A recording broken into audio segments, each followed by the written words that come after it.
Hello and welcome back to our channel. If you are new here, my name is Karen. And my name is Nick. We retired early back in 2022 and have been slow traveling since.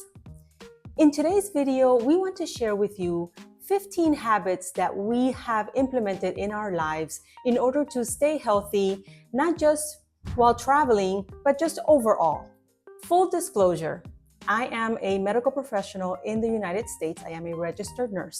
However, this does not mean that I know any more about any of these things that we're going to talk about today. Disease prevention and nutrition is not really at the core of nursing education, nor is it a focus when treating patients in a hospital. So just like you guys, we've learned this together, we've implemented different things in our lives, and we've done as much research as we can, and we are very comfortable discussing this with you. So this is not medical advice. You know your body best.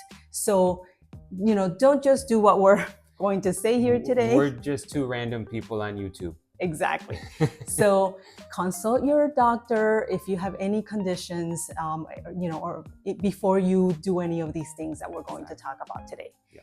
We are very fortunate that we are healthy. We do not have any medical conditions. We are not taking any medications. So for us, we're able to implement these things without any restrictions. Exactly. So the first thing we want to talk about is sleep. Now, as she mentioned, she's a registered nurse, so she came from the world of shift work, and I had a shift work job as well.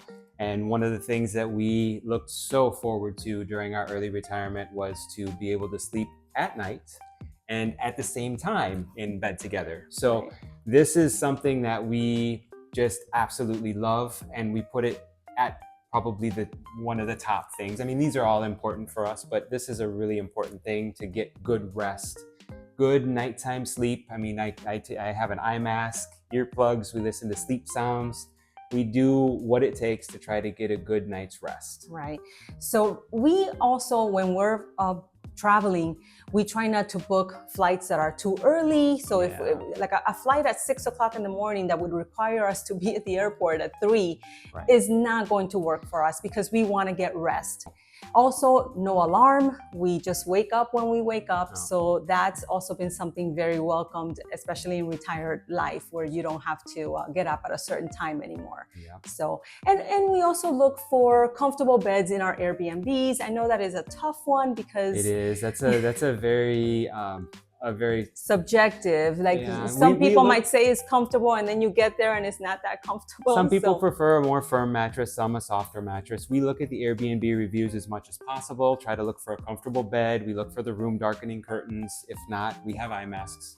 But we do our best to look for quiet and comfortable. Right. So sleep, getting enough rest so that you can re-energize your body so that you can function during the day. Number 2 on our list is walking.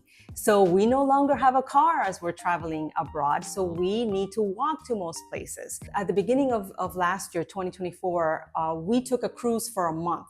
So when we started this cruise, we made a vow that we would not take the elevator at all during our entire 31 days of cruising. And we succeeded. We actually did succeed. Now, there was one occasion on a port day when we made it down to about the second or third deck, and they had the stairway closed off for people getting off the ship, so we couldn't go down that stairway.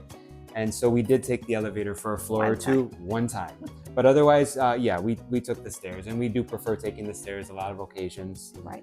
And a lot of these cities, they offer public transportation, which is great. One of the things that we look at in Google Maps is very good at this, is that, you'll see when you're trying to go from point A to point B, you'll see the walk time and the public transportation time. If we see that these times are the same, if it's a 30-minute transportation and a 30-minute walk time, and we truly aren't getting real benefit, then we walk. And a lot of times walking lets us discover a new coffee shop, a new restaurant, a cool new store, a new place to check out. So like she said, if the walk and public transit times are the same, the weather's good, we'll just walk. Yeah, we prefer to walk, and walking is a great form of exercise. And you don't even realize you've walked 10,000 steps, 15,000 steps, especially when you're out discovering the city. Yep, So that exactly. one can be probably easily accomplished by most people. Yeah. So Yeah. another thing that we have noticed here in Southeast Asia is the malls here are incredible. They're huge, there are multiple stories. So walking inside a mall might also be something that you can do. And since it tends to be warm and rainy here, it's a great way to get exercise. I mean, you can go up, and some of our friends have told us they'll go to the top floor of the mall and just kind of work their way down. And you get to do so in air conditioning, and it's very comfortable that way. Yeah. So walking is definitely another habit that we have implemented, to make sure that we stay healthy. Number 3 on our list is sunscreen and skincare. Now, this is really important, especially coming to these warmer climates like in Southeast Asia where we are now. Especially for me, I'm very, very pale. Sunscreen, I wasn't so good at it when I was younger. I was fortunate enough to have an inside job, so I wasn't exposed a lot for work or anything. But I've made that, and we both make that a really high importance to wear sunscreen. So if we know we're going to go out for the day exploring, we definitely wear sunscreen. We'll pack sunscreen, and we try to take care of our skin that way. And another thing too that we do, and I've actually adopted her skincare routine, is that we wear a nighttime serum, nighttime lotion, and a daytime vitamin C serum, and a daytime lotion. So, we're really trying to take care of our skin and try to prevent the wrinkles and dry skin and the pore issues. And what's interesting is that you get so used to having your skincare routine in the US with your products, and that's perfectly fine. But there's so much all over the world. We have had no problem finding all kinds of products. If anything, sometimes it's too many products available outside of the US. So we have just bought along the way whatever products were available in the different countries. And it's been really good for us. As with a lot of travelers, you have this fear when you leave home that you're not going to be able to find anything, and it's totally normal. It was us too. And now that we've done this for over a year outside of the country, outside of the US, we can assure you that so far we've been able to find everything we've needed. So taking care of your skin, and especially sunscreen here, is very, very key. Yep. Number 4 on our list is something we do every morning. We're not huge supplement people, but creatine monohydrate. We kind of got turned on to this by seeing some different YouTube videos and Instagram videos, seeing the benefits of creatine monohydrate, and we'll mix in creatine with warm water, a pinch of salt, and lemon. And what the warm water does is it helps to dissolve everything inside the water better. But we've been doing that every morning for a long time now. Yeah. And we really like the benefits, the information that we've seen on the benefits of creatine, cognitive and physical benefits. Correct. And the little bit of water with a little bit of the mineral salt is just a nice way to start your morning. This is done on an empty stomach. Exactly. So, and we really like it. It's just something that we're used to now. And we feel that this is a good way to start it, to get a little bit of that creatine in. Yeah. It's just a nice way to start the morning with some antioxidants there from the lemon. Yeah. So we feel that is something that and can be very helpful. I squeeze the lemon in there, and I put the whole rind and everything in there, so it's in the warm water, so that rind, any of the oils that are in the lemon can come out as well. So, so look into creatine. There is a lot of research done about it with multiple benefits, and we believe in it, so we take it every day. And we've been able to find it in every country that we've been in so far. So yes. Number 5 on our list of things that we have been implementing in our lives is intermittent fasting. We intermittent fast every single day. We only eat 2 meals per day, and our first meal doesn't happen until about 1 p.m. So we don't have breakfast. So we spent that entire morning fasted, and then we'll have dinner again at about 7 p.m. Yeah, and we do every day about an 18-hour fast. Right. So after the dinner, there is nothing until the following day. Yeah. So we believe that, kind of stressing our bodies a little bit here allows us to get the body to kind of like work a little harder for us in there, and hopefully not just constantly be feeding off of food, but it can also feed off of other things that are in our bodies. this is another topic that there's quite a bit of information on. Maybe it may not be for everyone. Yeah, it might not be for everyone. We're lucky that we're healthy, relatively healthy, and so we felt confident. And with her a little bit of guidance and looking into things, we felt confident in trying it and doing it. So on top of the daily fast that we do, once a week we do a 24-hour fast. And then once a month, we try to do a little bit of a longer one. Like today, we just ended a 40-hour fast. Right. And during that fast, it's water, green tea, black coffee, no sugar, right. Just nothing that will break that fast. Right. And so we stick to that. And a lot of times we'll go out and then we'll get coffee out. So to take our minds off of being hungry and to take our minds off of being home in front of food or any kind of snacks or anything. Occupy ourselves during that time. Yeah. Because all you think about is food. It can get hard, yeah. It can get a little difficult. But we believe in the benefits of it. We think that, stressing our bodies a little bit on the inside ourselves could be beneficial for some people. A lot of information out on this as well. By all means, you can look into it and see if this is something that will work for you.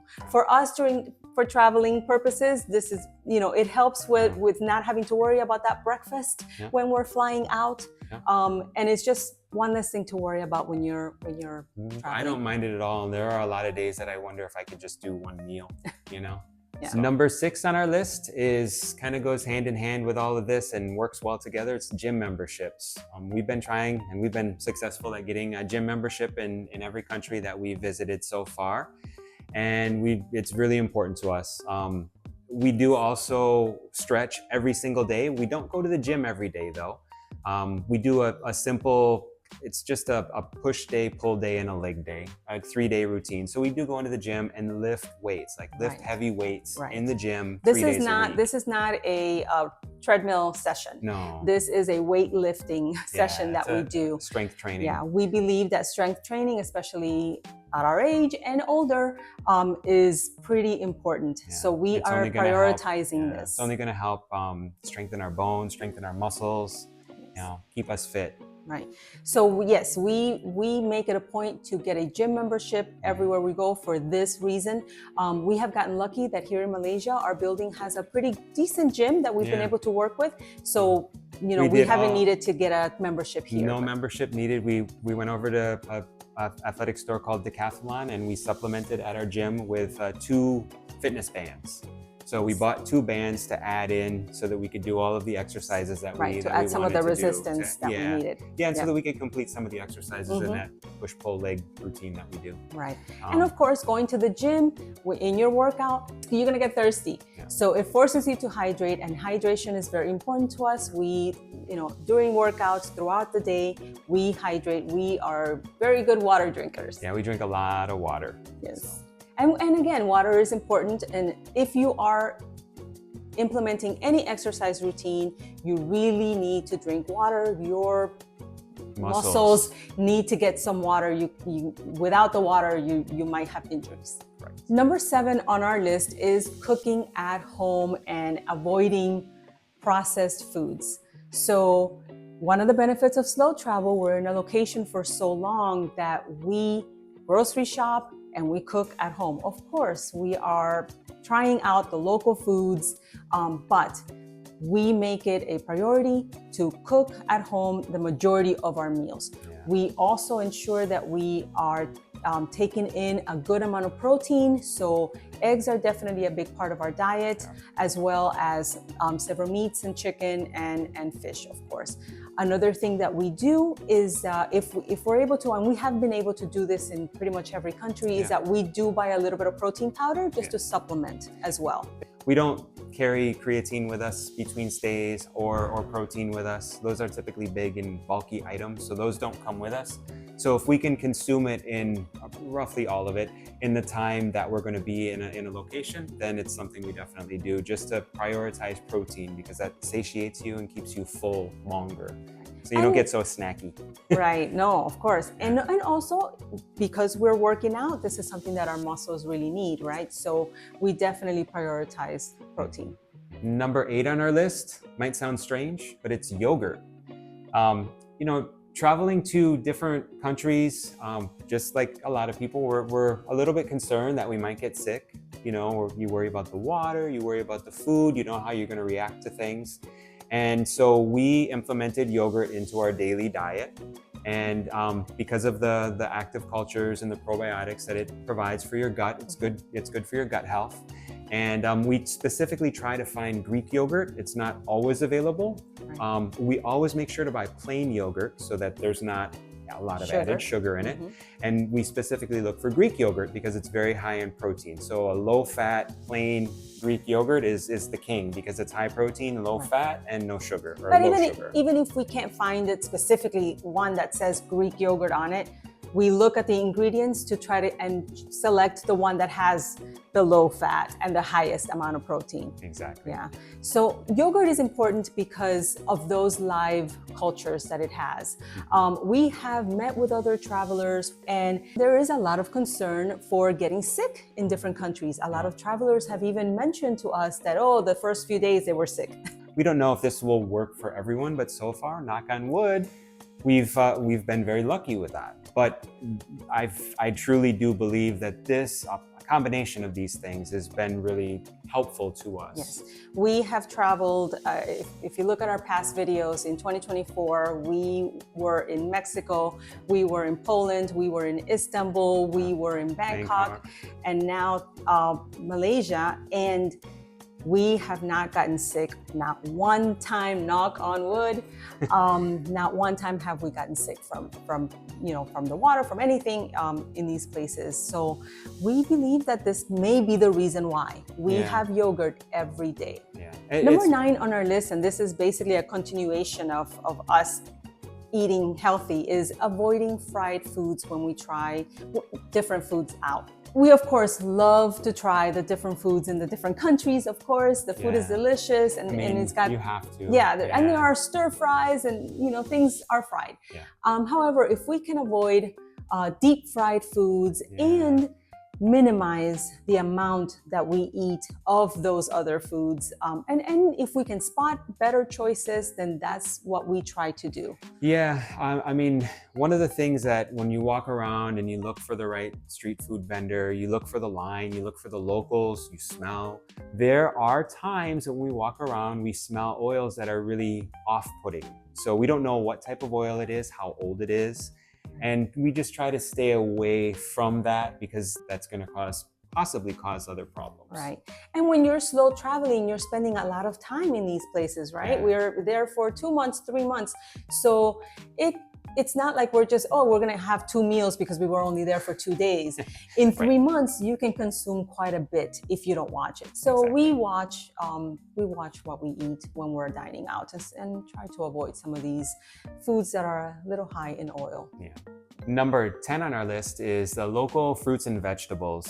We really love this part of it. And again, this is a bit of a continuation. The food thing is really important to us. These local fruits that we find, especially in areas like we're in now or in Mexico, we got a lot of great tropical fruits.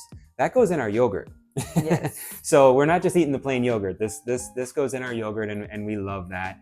The vegetables so far we've encountered have been very delicious. Again, something we saw online. We saw someone put a purple sweet potato in their rice cooker, and cook this sweet potato. And it adds a lot of different vitamins and minerals into your regular more antioxidants. rice. Exactly. So, and we love that all of these fruits and vegetables that we find in these places are seasonal. In Poland, when we were in Poland, we were getting a lot of seasonal fruits that only grow in the summer. So it's really nice. So we definitely like to take advantage of that, and the more colorful, the better for us. And we are loving our time in Southeast Asia because of all these exotic, just sweet, amazing fruits. So many kinds of mangoes, so many kinds of dragon fruits, bananas. It's really, really amazing. So we love this. This gets added into our yogurt, and we love the vegetables too. These types of sweet potatoes that they have. We just love to make sure that we're including this in our diet. And experiment with new stuff. If we find new stuff, we'll kind of throw it in, try to make it. Number 11, this one may be unpopular. We try to avoid drinking a lot of alcohol. I really love bourbon. Yeah. But we've really tried to cut back on the amount of alcohol we drink, whether it's at home or when we go out. Obviously, when we go out and we don't have an alcoholic beverage, it's a huge money saver. But you know, now that we drink less, we don't miss it. And when we do have a drink, it's nice. We're celebratory drinkers. If we celebrated everything, we would be drinking right now. So we try to be very careful with our alcohol intake. A lot of times we'll share one beer at home. We definitely will enjoy a drink, a great glass of wine, a good beer, a nice mixed drink. We love that. But it's becoming rarer and rarer for us to drink. Yeah, we're past the age, we were just talking about it this morning, we're past the age where we just go out and 3-4 drinks. And so this is definitely a priority for us, and we are happy with that. And we enjoy having one every once in a while, but not front and center in our lives. No, not anymore. Number 12 on our list is avoiding sugar. So we are trying to be very careful with how much sugar we consume. We do not buy any sugar for home. So if we have a beer or maybe a glass of juice, that may be where we get some sugar, but we try to avoid it. We enjoy coffee a lot, but our coffee is usually black in the morning, and when we enjoy a latte, whether at home or out, it's always without sugar. It's only milk, no sugar. A few times, you know, when we go out, we'll have a coffee drink or like a iced latte or something. What's really cool about over here in this part of the world is they've been asking, how sweet do you want it? And so we can tell them less sugar, less sweet, and that's really great. And or I know, no sugar. Right, and we're getting sugar through all these fruits that we're having. We're getting plenty of sugar. And don't get me wrong. I mean, when we're in Mexico, when we're in Poland, we're enjoying all of the sweet treats that they have, all of the sweet treats that are available, as they're amazing. And I love ice cream too. So it's really hard to go around to these places and just completely deny eating any kind of sweets or anything. We absolutely enjoy, but we just keep a close eye on it. Right. It's not something that we have every day, and we do enjoy it when we do have it. And a little side note here, something we learned while traveling in Europe is that they enjoy to get a Coca-Cola with a glass of ice and a lemon. So they'll drink their Coke with a lemon. And so we'll do that. That's kind of been our little bit of a replacement for alcoholic beverage, even though that does contain sugar. And mind you, real sugar in this part of the world, as opposed to in the US, it's high fructose corn syrup. But that's been a bit of a little bit of a splurge for us when we have a drink at home. Instead of a mixed drink, we'll have a Coke with lemon and ice. So all of these things that we're saying, this is the things that we have implemented in our lives. But of course, just like anybody, you know, we do enjoy a little, a little something sweet. We're normal people, and we're traveling and seeing all these places, and so we're gonna enjoy whatever the local desserts are, the local foods. But we are gonna watch, you know, and it is something that we are conscious about, and we, you know, think about to make sure that we keep that under control. We do not want to have too much sugar in our lives. Number 13 on our list, we're stepping away from the food finally. That's a big part, but one thing that we absolutely love about slow travel is that we have so much time in each city, in each location, that we don't have to overschedule ourselves. Now this kind of goes hand in hand with the sleep, but we don't overschedule our sightseeing. So if we're going to one particular area one day to see something, and you know, there may be multiple things in that area, because we're in a location for such a long time, we don't have to overschedule ourselves or tire ourselves out trying to do everything in one day. We can spread these things out over 2 or 3 or 4 different visits to that same location. And if there's something we love, we might go back another time. Right. And this one took a little time to adapt because you know, you get to an area and you realize that in that one area there are 5 things you want to see, and it'll eat up your entire day. So we have learned to take those small bites and, you know, measure ourselves, go to that area, avoid seeing the other 3 things that we want to see, and maybe just see 2 things, and then come back home and make it out another day. But But it's definitely something that we're enjoying, and it is a work in progress because you're so tempted to see so much, but we're getting better at it as time is going, as time is passing, so that we don't have to rush through or just like, fill our days from morning to night with all kinds of activities. Number 14 on our list is that we are conscious of air quality. We are non-smokers. We do not smoke. In the US, you never had to worry about this. I never had to look up air quality in my area. But we have discovered in some places that we've been, it's had an effect on us. Right. Unfortunately, other parts of the world, they do suffer from bad air quality that can affect some of us. Yeah. So now when we're traveling to different places, we are actually looking at that air quality so that we can take precautions and be prepared. Yeah, we carry masks. We do have masks with us, and if a location has worse than normal air quality, we'll maybe spend a little bit less time in that area, We're just conscious of it now. Correct. And again, because we are spending more time in these areas. This is not a quick little 2-day trip to an area and then you're back out, right? Yeah. We're spending a month or 2 Plus, or 3. yeah. So the air quality can, for that long of a period can affect you, and we are just trying to be careful with that. This is something that we just realized actually in 2024. The first couple years of our retirement, we stayed in the US and traveled by car across the US. But once we got out of the US and started experiencing less than great air quality other places, we've kind of changed our tune a little bit and made a little bit of a shift in our thinking about where we are and the time of the year we're there. You could go to some areas and the air quality is fine, great, some time of the year, and other times of the year it's not so good. So we do keep an eye on that. Yeah. Number 15, and the last item on the list, but not least, is challenging your brain.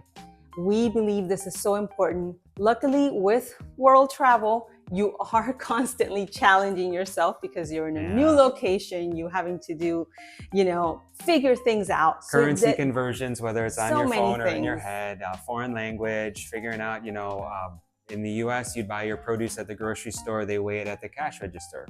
A lot of places in Europe, you weigh the produce yourself. And then some places we've discovered here in Southeast Asia, you have to take the produce to somewhere specifically to get weighed. So just that one little nuance and one little difference makes you think and makes you change your ways and understand things differently. Right. However, with slow travel, we're here for a long time. So you start getting used to these things, right? So the first few weeks, you're figuring it out. After the first month, you know exactly what to do. You already know where all the items are in the store that you're going to and things like that. Yeah. So you got to find other ways to challenge yourself, right? And keep that brain working. Yeah. So, we are trying to learn other languages. So Duolingo's got us, we got that streak going. Yeah. And we use YouTube as well for language learning. Yes. We're constantly studying new locations to travel to. Visa rules, length of stay rules. Do you have to apply for a visa before you go? We also use our phones. There are different apps that you can download that are games and puzzles. So we'll do that as well. Mm-hmm. And we also read. So there's always at night before bed, we're reading something. Whatever kind of book we're interested in at that time, we're reading. Even though we're not working, we're trying to challenge ourselves in other ways. And even this YouTube adventure, we're even more so challenging ourselves because we're very straight line, linear thinkers. We are zero creativity. Between the two of us, added together, it's zero.